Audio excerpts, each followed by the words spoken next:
guys, my name is Hylene G. Iswana from HMS 1B, and this is my assessment number 1. So 140 students were enrolled for the first semester. Students 140. And 58 of them will be taking math class.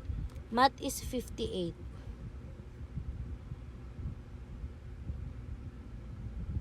So math is 58.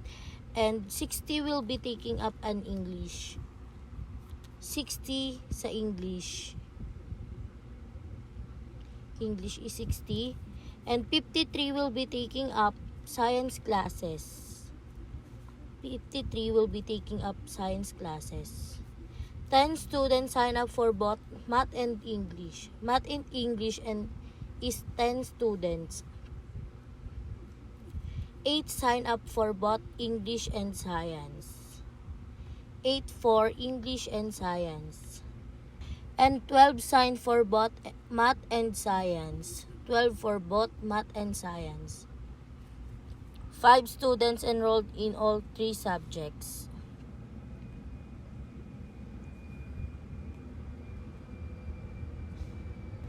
And sa all subject is 5 students.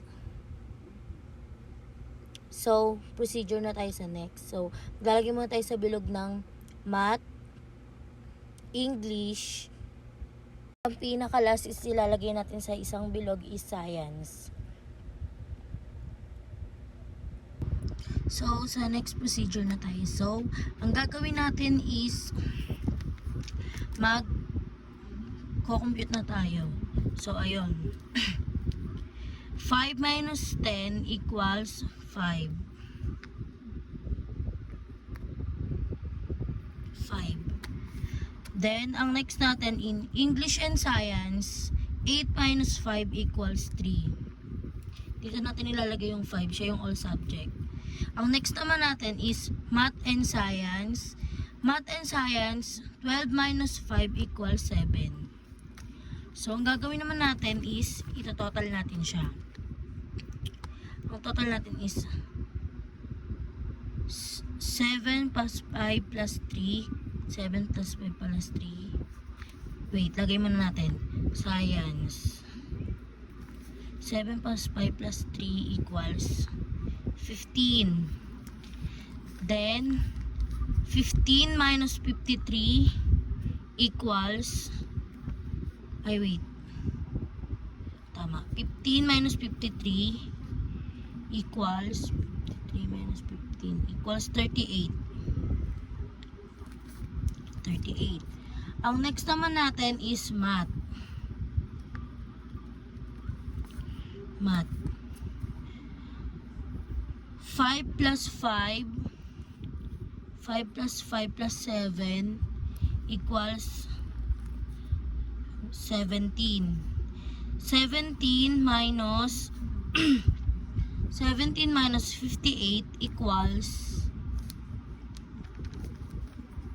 17 minus 58 equals 41. Then, ang next natin is English. English.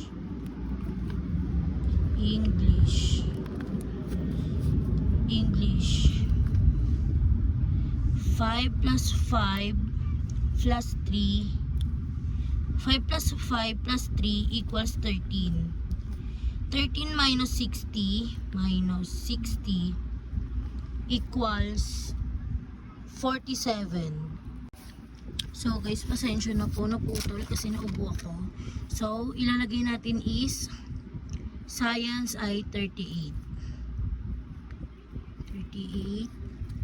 Math is 41. Lang.